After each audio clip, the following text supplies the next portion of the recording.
Зохиолч Эс Тэнүн Эдрет амьдрал 1-р бүлгийн 4-р хэсэг.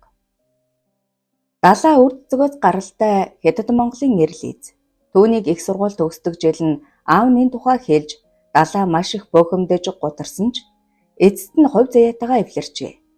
Эцгээс үлдсэн чамгүй их хөрөнгө, өөрийн арга зал, бизнес ухааны хүчинд 30 гаруйхан наснда улмал хөрөнгөж баяжаад байгаа билээ. Уцтах төдийд л гүгээд ирэх сайхан бүсгүүчүүд зөндөөж тэрээр хэний ч мэдэхгүй хөөрхөн охидтой уулзах дуртай. Бэлэг эрэхтэн жижигч, чалах сайтай дур тачаал ихтэй нэгэн. Урд өмнө нь учирч авсан сайхан охидоос тэргэл нэг л онцгой санагдан өөртөө заавал оруулна гэж шийджээ. Угаасаа залмих ихтэй бас болгоомжтой хүн тул тэргэлийг гарцаагүй байдалд оруулж аргагүйдан гуйж өмнөөс өхрүүлэхийг л хүссэн болохоор яарсангүй. Харин халиуна бол түүний дур хүслийг дарах төдийх нь л хэрэгсэл юм. Ажлаа сайн мэддэг сүмбэ. Цалинг чи нэмнэ. Ажиллах нөхцөл амар. Боссын үгнээс гарахгүй байвал илүү өхийг хүртэж мэднэ гэж ятгах зураа халиунаад вискинээс 2-3 хундаг татуулж орхив. Сэрэл тачаалда бүр байж адан байгаа далай сүмбэгийн үг бүрийг сайшаа дэмжиж "За халиуна, бидний санал таалагдж байвал өрөөнд ороод ирээрэй. Эмхэл цэгцлэх бичиг баримт зөндөөн байгаа" гэчгээд баарнаас гараад явчихв. Цаашид яхаа сайн мэдэх сүмбэ ийм айтайхан ажил тэр болгон олдохгүй шүү. Зөөгч хийж нойр дутуу зүдэрснээс дээр үздэй гэхэд халиуна "Яна, би чадах юм болов уу? Нэг л яагаад байна? Компьютер дээр анхан шатны мэдлэгтэй байхад л болно штэ. Дээр нь захирал юм говол татгалзаад хэрэггүй шүү. За, өөрөө мэд. Үгүй гэвэл би өөр хүн хайлаа. Би оролдоод үзье. Өөрөө нь хідэн давхарт юм бэ?" гэж асуун сүмбэгээр заалгаад гарч одов. "Жигтгэр ахтараа гүгэд ирээрэй" гэж сүмбэ яоцгүйхэн инээмсэглэн амандаа бовтнасаар хоцров. Далаа өрөөндөө ороод хөргөгчнөөс арх гарган аягалаж нэгэнтээ татаж орхиод хөвчөрч хатуураад байж адтал нухах эргэтнээ барилан тэсгэл алдан уйглаж "Сүмбэ новш юу хийхээ мэдмээрсэн яасан удаж байна" гэж ганцаар ярин суудал хаалга тогшин зөөлхөн алхасаар орж ирсэн хүн бол мэдээж халиуна байв. "Тийм байлгүй дээ" гэж өөртөө эрдэн өндийн босоод "Заас шийдчихвүү. Чиний хийх ажил тун амархан. Дараа тухтаа зааж өгье. Одоо энд суучих" гэд архи аяглан өглөө. Ирчүүдийн занг сайтар мэдэх халиуна дотроо имэж байсан ч мөнгөлөг баян эрийн өмнө нүцэглэх болсноо ухааран зориг муутайхан буудан ирмэгдэн суугаад архинаас амсав. Далайгийн тэсвэр барагдав бололтой охины мөрөөр тэврэн өөрлөгөө татан нүүр нүдгүй үнсэж эхлэв. Юугүй ийм хурдан эхэлчихнэ гэж санаагүй болохоор халиуна ихэд балмагдан "Байцал да, ингэж арай болохгүй" гэсэн ч оройтжээ. Улангассан бухшиг дайрах далай охины хувцсыг баргал урч таст нь тайлаад гарган зүтгэв. "Хамгаалалт хийлтэй" гэх охины дунд гинэтхэн цодсон далай "Нээрээ тийм" гэж айхлан үгэлснээ салгансан гараараа ширээний нүднээс бэлгэвчрэн тэмтэрж олов бололтой цааш шажигнуулах сонсдов. Ямартайч бэлгэвч хийж буудан жаахан тайтгарсан халиуна юу ч болвол болог гэж бодсон бололтой нүдээ тасанан гэдээлээ. Тэргэл баг дуу инхлэнтэй Сүхбаатарын талбайд бүтэн өдөржин зогсоод олигтой юм олж чадсангүй. 2-3 настай автар ах ирж уулзсан боловч гол зорилго нь өөр байсан тул саналаас татгалзав. Өндөр нуруутай чирэг гойлог бий, урд чулуун хөл, хөх бэлхүүс тааз гэд сэлбэр аятай гоё бий үзэсгэлэнтэй хөөрхөн тэргэлийг ирчүүд өрөвдөхөөс илүүтэй өөртлөхийг л хүснэ. Энэ нь түүнийг улам бачууруулж бүхнийг үзэн ядахад хүрч уйлчих шахавч дэрэгдэн бүлтгэнэн суух дүүгээсээ санаа зовн тиссээр байв. Цаг орой болсон тул эмнэлэг рүү явхаар шийдэн алхацгаалаа. Дүү инхлэн "Ана, өсөөд байна. Бас ам зангаад" гэд уйлгахад нээрээ өглөөнөөс хойш юу ч эдээгүйгээ санан цайны газар орж ганц мантун бууз авч гол зогов.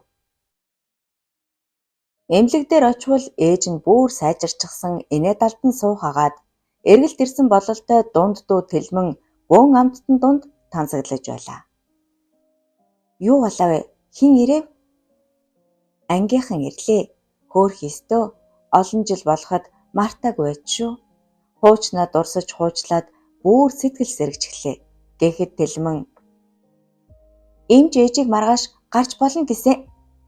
Тэргээл нүдээ том болгон гайхаж юу гарах гэж гэрээрээ эм уугаад байж вэ гэсэн. Хаашаач гинвэ шинжилгээг мань явуулсан сурагтай. Тэрний хариу ирэхээр л яахаа шийдэн гин. Ээж нь одоо зүгээрээ хүүхдүүдээ бүр айлгаж орхилоо. Тэргэл дахиж юм асуусангүй. Эмчтэй л уулзъя гэж бодож суудал аав нь шаал согтоо орж ирээд та нар намайг хайж хаад энд тансаглаж суун уу? Юун их чихэр жимс вэ? Хэмээн агсарч тэлэмнийг өшөглөн инхлэг чимхэж түлхэн бөөн өмнө дэгдэв. Баяр ягаад ч юм бөөмөд тэлмэн инхлэн хоёрт үнэхээр дургүй. Бараг л хонцын шээс гэхэд холгүй дандаа нүд үзүүрлэнэ. Алдар ирэхээс хоёр үнэхээр гарах гарцгүй болжээ. Сүмбэгийн заасан хугацаа дуусахад 24 цаг хүрэхтэй үгүйтэй үлдэж. Үлдэгдэл мөнгөөрөө өдөржин архитаад эцэст нь юу ч үгүй болж яахаа мэдэхгүй гаццгаав. Энд хандаж юу хийхээ мэдхээ байж атсан шалаанд орлоо. Хурууныхан тасдуулсан үе бүр овоо эвцэлтэн эдэх янзтай байгааг харан суух эрхэс. Фак юм а. Яах вэ? Гарнаас салчихгүй шиг цогцолчих юмсан. Харин мөнгө ягаад ч юм олдохгүй байна. Гараал тасдуулахаас. Яаж вэ? Тэгснээс зүгтчихъя. Сохор зоосгүй бид хоёр 10 алахгүй л баригдана. Зүгтэж чадлаа гэхэд ар гэрийг минь 50 байлахгүй л бах. Нэрээ тийм юм байна. Эсвэл хулгай хийх үү? Эргэсийн аргаа барсан энэ үгийг алдар тэмч муу зүйл гэж хүлээж авсангүй харин ч дэмжин хулгай ч юу юм ээ? Дээрэм хий. Харсаар байж гараа тасдуултаа нь биш. Бас тэргэл альмаа хоёрыг өмхий бузар тоочголчихсан байгаа. Тийм болохоор эннээс өөр арга алга. Окей, тэгье. Харин хэнийг яаж? Чи нэрээ дандаа ингэх юм аа. Яаж хизээ юу гэдэл. За тэр яхав. Чи сүмбэгийн гэр мэднэ зү. Юу? Мэдхэн мэднэ л дээ. Гэхдээ ингэж болно гэж үү? Тэгээд өөр хэнийг дээрэмдэх юм? Миний таних хамгийн баян хүн бол сүмбэл байна. Тэгээд сүмбэгийн мөнгө ихэнх нь буруу гарах. Нэрээ ч тийм юм байна да. За тохирлоо. Орой болтол жоохон ундаж амраад сэргэе. Алив, унт. Халиуна маш буруу алхам хийснээ мэдэн юу хийх яахаа мэдэхгүй атсан шалаанд оров. Тэр өдөр далайд эзэмдүүлэхдээ амархан мөнгөтэй болчихно гэж бодсон нь эндүрл байжээ. Уудан дээр чармаа нүцэглэн дураараа эдлэн дур хансныхаа дараа далай түүнийг үстэн дарж эргэтнээ хөхүүлж өгзөг хонгойг нь өвдтөл бацлан чимэглэж сургалтын төлбөр чинь хэд юм? Машин барьж чадах уу? Гэгчлэн шунал хүрэм үгс зогсоо заггүй хэлээд байсан болохоор өвдөлтийг шүд зүүн тисжээ. Эвтэйхэн хідэн төгрөг салгаад алга болж орхив гэсэн гинэн бодлол орж ирээд байж. Далайгийн эргэтэн 10 см орчим жижигхэн нарийнхан байсанд халиуна дотроо баярлан өвдөхгүй харин ч амар визээ гэж бас л энд ууджээ. Далайгийн үзүүлж гарчээ. Нэг мэтгэд халиуна дөрм мөчөөрөө гавлагдчихсан далай түүнийг зогсоо зайгүй ташуурдна. Алив орилоод өг, яолоод өг хэмээн амнаасаа хөөс ахруулан амьсгаадан өглөж байв. Гаж донтой хүнтэй таарснаа сая л мэдсэн халиуна байдаг чадлаараа чарлан эсэргүүцсэн боловч гавлуулчихсан хүн яалтаж үлээ дээ.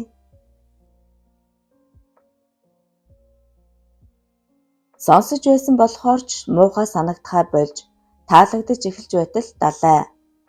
За сайхан боллоо. Энэ шагнал гэд бодол 5,000-д бараг л шидэг шахан өгөөд "Хайр жамар, намайг дуудахаас нааш битгий ирээрэй" гэжээ. Халиунаас сандминд хувцлангаа "Ажлаа яах вүлээ?"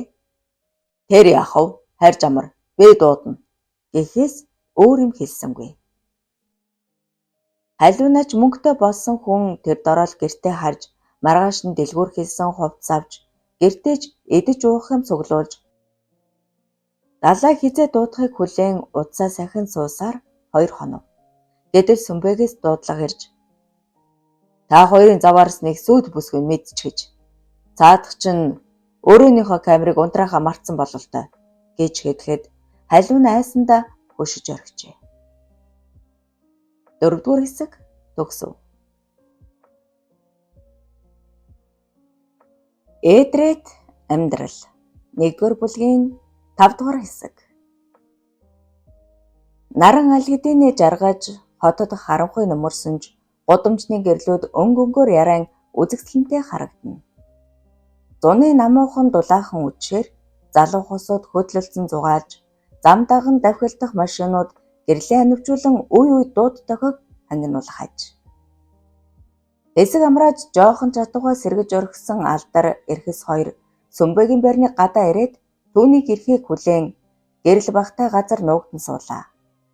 Шинэхэн баригдаж буй хороолол болоод ч тэрөө ихэнх барилга ашиглалтанд ороогүй ганц сүмбэгийн байрны цонхнууд л хаа нэг гэрэлтэй харагдана. Энэ нь тэдэнд маш том давуу тал болох нь тодорхой биз. Аль дөрүүнээс хойш хэд хэдэн тамхи өгсрүүлэн татаж орхисон эрхэс ахаад тамхи хасан шуналтаяа сорсноо.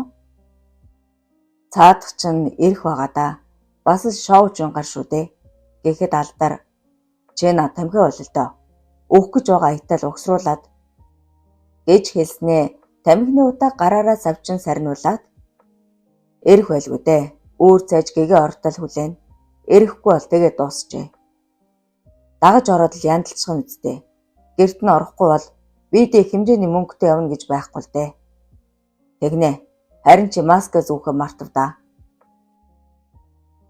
Асаалттай байсан хэдэн цонхны гэрэл овон цовон унтарсаар таг харанхуй болж зөвхөн орцны үүдэн дэх гэрлүүдэл өдөггөн ёлтой. Алдар удаан суугаад хөшсөн бололтой бие шилгэн сүнэснаа. "Шинэ байр болохоор бас ч гэж учиртай юм аа. Хөдөлгөөн багтай. Харин камерууд нь янзтай сайн ажиллаж байгаа да. Ердөө ихцэлж харж болдоггүй юм шүү" гэхэд эрхэс инээд алдан "Масктай юм чинь гайг үсттэй. Тэгээд ч гудамжны гуйлагч чиг хувцалсан бид хоёрыг хэн таних вэ? За. Зүгээр сэрэмжлүүлж байна." Гэтэл байшин тойроод гэрэл анивчуулсаар нэгэн машин шуурхын гарч ирээд гадна зогсоол руу ухарлаа. "Мөн байна. Машин нь мөн" гэж эрхэс сандрангуй шивнэхэд нэрэл машинаас сүмбэ буугаад ирэв. Сэтгэлийн шаналлд орж айж итсэн халиунаа нулимс мөлмрүүлсээр орой болгов. Аав ээж нь гайхан "Чи чинь яагав? Юу болов вэ? Ажил дээр чинь асуудал гараа юу?" гэж шалгаахад халиунаа "Би зүгээрээ өчигдөр болгоомжгүйгээс болоод баарны өмтэй юм эвдэлчихлээ. Хэдэн өдрийн цалинтайч тэнцэх юм бүү мэд" гэж худал хэлэхэд аав нь охиноо ихэд өрөвдөн "За яах вэ? Намар болтол хугацаа байна. Хэдүүлээ хамжиж дэмжээд сургалтын төлбөрийг нь олноо" гэхэд халиунаа хархан нүдэндээ нулимс гэлтгнуулан ширвэс харснаа. "Төлнө гин шүү. Яаж хаанаас олох юм бэ? 2 жил өөрийгөө аргаллаа. Үнэхээр цөхөрж байна" гэд уйлахад аав ээж хоёрын юм хэлж чадсангүй. Орой болмогц түүнийг хувцлан гарахад ээж нь "Болгоомжтой ажиллаарай амны охин. Болгоомжтой" гэж хэлсээр үлдэв. Сүмбэ чадхаараа тусланаа гэсэн болохоор бяцхан гордлох тээсээр түүнтэй уулзсан машинд нь суулаа. Гойлог туранхай охины харханууд айсандаа хэрхэн бүлтгэнтгийг багтаава ханган шүлэнгэтэн ширтэх сүмбэ. "Чи тэгээд бост унтчихсан юм уу? Дөнгөж танилцсангуудаа юу?" гэхэд халиунаа юу ч дуурсангүй дэмийл толгой тахив. "За тэр ч яах вэ? Боосны сүд бүсгүй амар хартай. Чамайг мэдвэл алчгаж ч мэднэ. Тийм болохоор би чамд туслах санаатай" Яаж? Боссын ажлын өрөөний тавилга манайхта төстэй. Тийм болохоор хоёулаа хэдэн зураг дараад бичлэг хийчихье. Тэгээд босс биш би байсан гэдэл гүрийхээс аргагүй гэчгээд худал хэлж буйдаа бантан золтой л энэд алдчихсангүй. Өөрхий гинэн халуунаа. Тэгээд итгэх юм болов? Адилхан болж чадахгүй байхаа да гэхэд Сүмбэ. Үзээд алдахаас өөр арга байхгүй. Чи дургу байгаа бол хамаагүй л дээ. Би хайрлаа. Гэхэд охин сандран за зөвшөөрч байна. Дараа намайг ажилд авах юм болов? Аавна. За явъя. Сүмбэ зүгээр л халуунаагаар зугаацж байлаа. Тэр тусмал эргэсний найз охин гэж бодохоор л дамшиглаж тогломоор санагдана. Охины гинэн хонгор харц хэрхэн айж бүлтгэнхийг хөөхөн төрхөн үе хувирж өөрчлөгдөхийг харан маш их таашаал аван машин дотроо дараад авчихмаар болон тачаалтаа автан тисэж чадан авчигнаж байлаа. Баяр баахан дөвчгөнөж жоохон тайтгар бололтой амьсгаадан согтуунуудээр эргэн тойрноо хилаан харц сууснаа. Харин хүн байна уу? Эсвэл энд бүгдээр хонох юм уу? Гэхэд тэргэл харьяа алив тэлмээ. Энд ээжтэй үлд. Эгчин өглөө эртэрээ. Инхлэн явъя гэсээр тэд ааваа сугдан хөтөлсөөр гарч одов. Бадмын баяр хөөр дүүрэн байсан сэтгэл санаа хоосрон гуник тавтаж хүүгээ дуудан үнсээд газрыг нэлбэн өвцнө миний хүү аав чинь согт хороол гэтэл тэлмэн ээжийнхээ үгийг таслан нүдээ хилэнтэй эргэлдүүлэн там балаад би баяр навшиг аландаа. Дөө бид хоёрыг дандаа гоочилж зодно. Игчд юм хэлэхгүй. Бид хоёрыг дандаа нүд үзүрлэх юм. Адилхан хүүхэд үсттэй. Гэд зүрхэртэл уйллаа. Бадам хүүгээ аргадан тайвшруулж бүгд л нэг эцгийнхээ хүүхдүүд шүү дээ. Аав чинь чамайг эрэхтэй болохоор хатуужил үзүүлэх гэж л. Ээжээ та юу яриад байна? Намайг зодож болно. Хамаагүй. Гэтэл инхлинг яагаад зоддөг юм? Тэр чинь охин хүүхэд шүү дээ. Би дүүгээ дахиж зодуулж чадахгүй. Гэд улам чанга уйлахад бадам ингэртэй нан толгойг нэлбэн тайвшруулахыг оролдов. Бадам хөдөөний хүүхэд. Барилгын коллежид сурахаар хотод ирэхдээ салаа урт гэзэгтээ өндөр гойлог биетэй сайхан охин байжээ. Дунд сургуульд нэг ангид сурж байсан Сундуг их туранхай гоцгор банд түүнд хайртай 2 жил эргүүлсэн ч бадам нүүр өгөөгүй аж. Баян айлын эрх танх хүүхэд ядуухаас нь надтай тэмцэхгүй гэж зугтсаар эцэст нь баяртай танилцсан багаар татагцаар өвөр дөрөнд орж хүүхдтэй ч болжээ. Томоохон тэргэлэн төргөө үгүй юу тэр цагаас эхлэн хардаасан зүүч шиг амьдрал эхлэж бээр хүн өндөр царайлаг сайхан нөхөр нь архиудаг болж сүүлдээ хэрүүл уралж тасархаа байжээ. Машины мотор хороопыг 13 шигээ мэддэг баяр мөнгө сайн олдогч ихэнхийг нь арих 6 цэнгэлд үрж орхино. Номхон номоо бадмыг хүүхдтэй хүн хайчвал гэж боддгоо согтуудаа хэд хэдэн удаа хэлж гар хүрдэгч болов. Барилгын засалчин хэдэг бадмын ажил дээр ирэн агсан согтуу 50 бүр болохоо байсан болохоор тэргэлийг 2 нас хүрдэг жил охин аван хөдөө гэрлүүгээ явчихжээ. Баяр ихэндээ тоосонгүй. Өглөх хөнгөө амар болж олсон хідээр толгой үе таталгүй архитаж дээлсэл хүүхнүүдтэй ч орооцолдод ав. Гэвч намрын навчиж шарлаж уулсын оройд цасан цайрах цагаар охиноо эхнэрээ маш их санан гансарч архийг ёстой болий. Одоо болсон. Амьдралаа бодох минь гэж өөртөө тангаргалаад бадмын араас яв. Сумын төв цөөн хідэн малтай зүдрүүхэн амьдардаг хадмынх нь баярт үүлэн өргөө их сайн. Охиноо зэмлэн залуу хүмүүс аль сайдах муудахыг тэр гэхв. Охиноо өнжрүүлэх нь дутаа юу? Гэр лүгээ яв гэж зөндөө гуйсан ч бадам татгалцаар байв. Баяр тэр хавийн эдэрсэн хэмхэрсэн машинуудыг янзалж өгсөөр хөөхөн нэр хүндтэй болж архины найзуудтай ч болоод авчээ. Гэхдээ хотод байдаг шигээ хамаа намаагүй уусангүй. Олсон хэдэ тоо ёсоор нь бадам тавчирч өгнө. Ингэж явахдаа сумын багш сундыг эхнэртэй сайн гих цуу сонсож хардсандаа дахин бадамд гар хурж гэмттэл зодж орхиод нүүрхий газаргүй болон хот руугаа буцжээ. Жил гарan суманда амьдарсан бадамд эр хүний нүмер нойлог үнэндээ дутагдж байна. Гозгор туранхаа сундуу махлаж мираалан хэний ч хараа булаам сайхан залуу болж бадамыг гуйсан хിവэр л байлаа. Ганцаардаж цөөхөрч шаналсан бадам нэг мэтгэд сундуутай дотн харилцаатай болж өвөр төрөндөө орон хамтран амьдрах тухай ярьж бараг л шийдэд байтал тэргэл охин гинэтхэн хүн дээр өвдчихжээ. Эмнэлгээрч удаан яв. Ёор сайжирч илааршихгүй л байлаа. Лам хар мэрэгэн төргөн хүндэж үзүүлв. Үнэн ч юм уу худлаа ч юм уу бөө мэд. Ихэнх нь охин чинь төрсөн эцгээ санаж битгэрч байна. Даруйхан уулзвал гэцгээв. Үнэхээр сайжрлыг олохгүй сүүлдээ бүр охин нь татж ундаг болсон тул айж балмагдсан бадам аргагүй эрхэнд баярыг дуудуулжээ. Нээрэл лам хар мэрэгчүүдийн хэлснээр баяр ирээд охиноо үрдэлж хонсон тэр өдрөөс хойш тэргэл илааршиж эхлэн хэдхэн хоногт цовоо сэргэлэн урдных шигэ болчихжээ. Ингээд л бадам буруу харан уйлж зөв харан инээсээр баярыг даган хот руу буцахаас өөр сонголтгүй болсон нь тэр аж.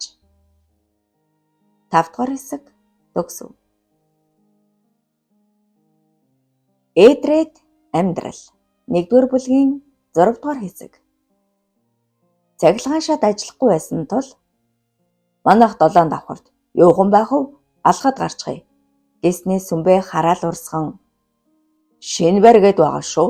Тогоо химнээд орой чатаа хаачих юм аа гэсээр дээш өгслөө. Халиуныг зориуд урдаа гаргаад араас нь алхахдаа богинохон юбг доороос сухих гуйхасыг нь харан бүр байж чадаад ирэв. Тэр алхаага тургасгэн зэрэгцэн ирээд охиныг хөдлөхөд дургуутсангүй. Тэгэлгүй дээ. Сүмбэ хүү хүүхний тэнгэртэй шүү хэмээн аархан бодож яаран алхасаар 4 давхарт гарлаа. Энэ давхарт одоогоор айл ороогүй байгаа. Сүмбэ амьсгаад нь тонгойж ёо зүрх жоохон амрыг гэснээ халиунаа зугуйхан татсаар шатнаас холдон ханан чахан тэврэв.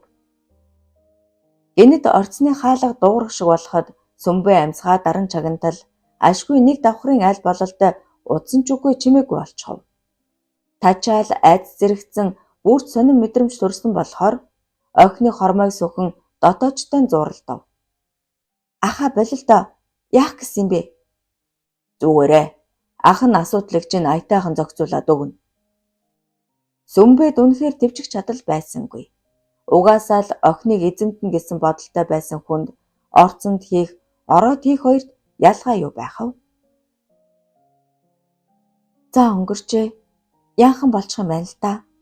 Гэж гутран бодсон халиунаа эсэргүүцээд нэмэргүйгээ ойлгон хамгаалалт хийгээрэй гэхээс өөр юу ч эсгэлж чадсангүй.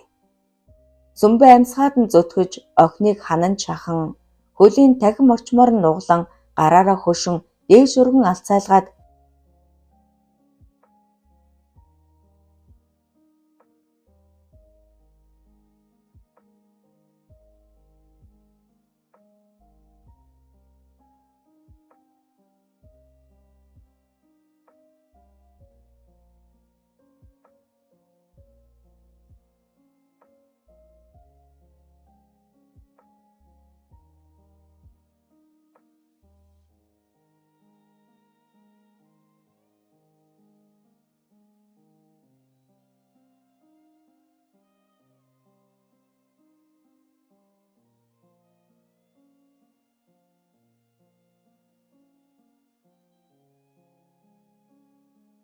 тэдгүүсээр орцны хаалган дээр ирвэл кодтой байлгүй яах вэ? Оо фак юм а. Энийг тооцоолоогүй юм байна штэ. Оо лалар гэлцэн хоёул гаслан шогшров. Ашгүй нэг банд тамхи татсаар ирснээ шууд зүрэн хаалганы код хийгээд орохтой зэрэгцэн өнөө хоёрч дагаад орчихов.